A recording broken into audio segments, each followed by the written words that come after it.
Assalamu alaikum to some of you and peace to the rest of you. All right. Niggers, niggers, niggers, niggers.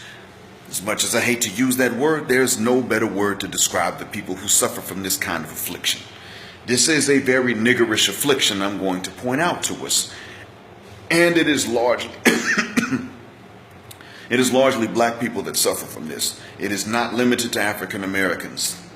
Black folks in the Caribbean, black folks in the continent, black folks in North America tend to suffer from this. I'm not sure about black folks in Latin America. You tell me. I don't know. What I do know is that, I have reason to believe it's the same thing, but I can't confirm it. Now, the affliction from which I'm talking about is, it's unnamed. I'm pretty sure that it is related some way to PTSS, which is post-traumatic slave syndrome. And we have that. We got it even in the continent due to colonization. Maybe it's called PTCS, post-traumatic colonization syndrome. The point I'm making is that we suffer mentally. And what is the affliction? Well, I guess we could call it the psychosis of suffering, the glorification of suffering. You pick the name. Ask somebody who's trained in mental health and in mental afflictions.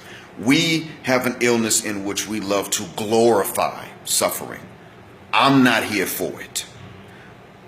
Despite all religious teachings, I'm not going to glorify suffering for black people anymore. Now, everybody suffers something in life. We all know that. And we know, at least in our faith, we understand that suffering is described as one of the tests. Joy and ease are also described as one of the tests. We're tested with hardship and with ease.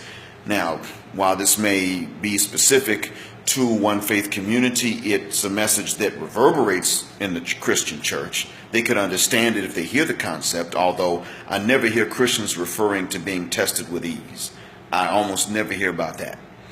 So, I never hear it explained that way. Maybe it exists as a concept or not, I don't know.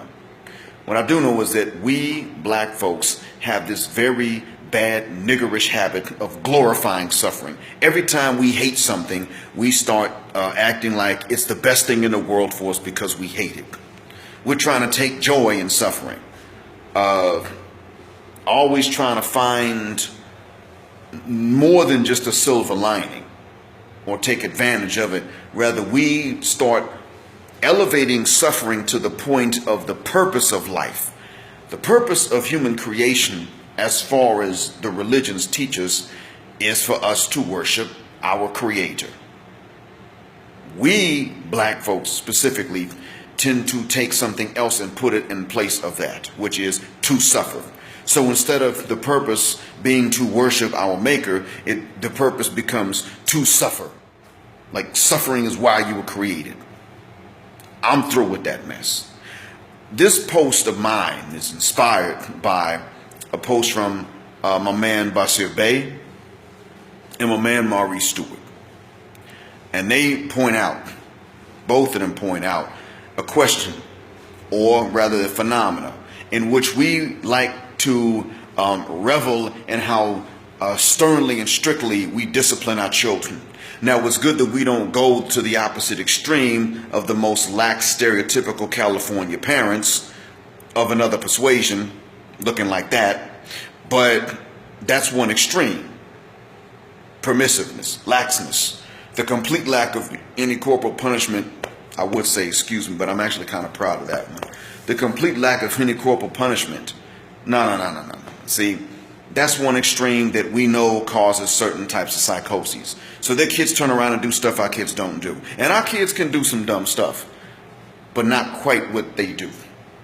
And then there is us on the opposite extreme, where we will beat the snot out of our child because they asked for a Snickers bar at the grocery store. And we just fed up. Like no stress tolerance.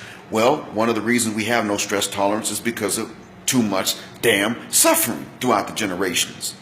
And then little things turn around and set us off to the point that when a child asks for a Snickers bar, we're taking off the belt and the slippers and everything else, and pulling their pants down in the middle of the store and whipping the hell out of them, to teach the rest of the world that we discipline our kids for two reasons.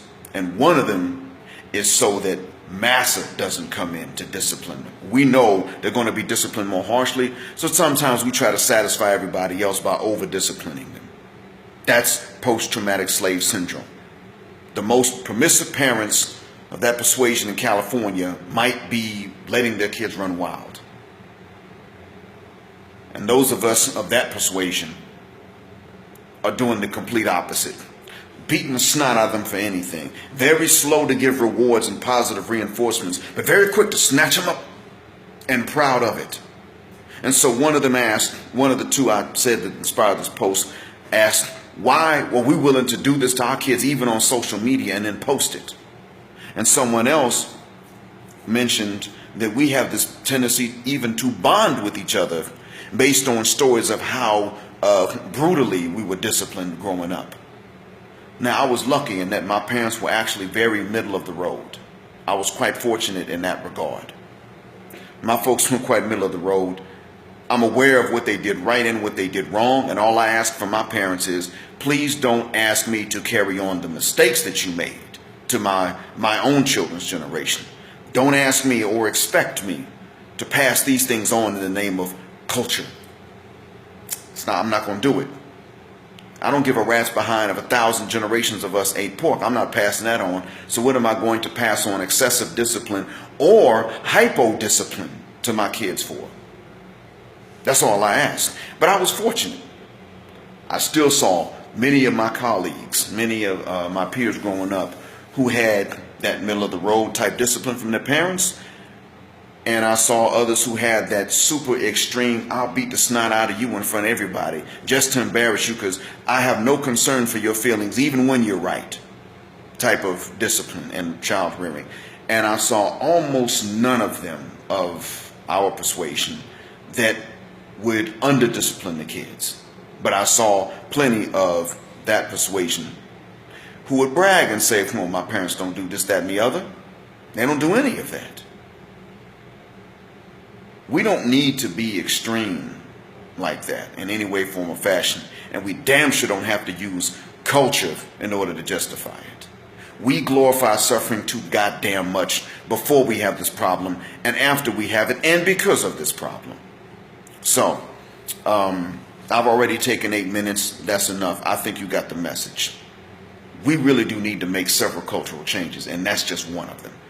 We need to stop over-disciplining, and we don't need to start under-disciplining our kids. We need to be in the middle, and we need to stop glorifying suffering all the damn time. Every time something causes us pain, and we start trying to act like it's the best thing that could have happened to us just because we don't like it. Defining the purpose of our lives as suffering. Cut that out, black people. I hope this has been a benefit. Assalamu alaikum.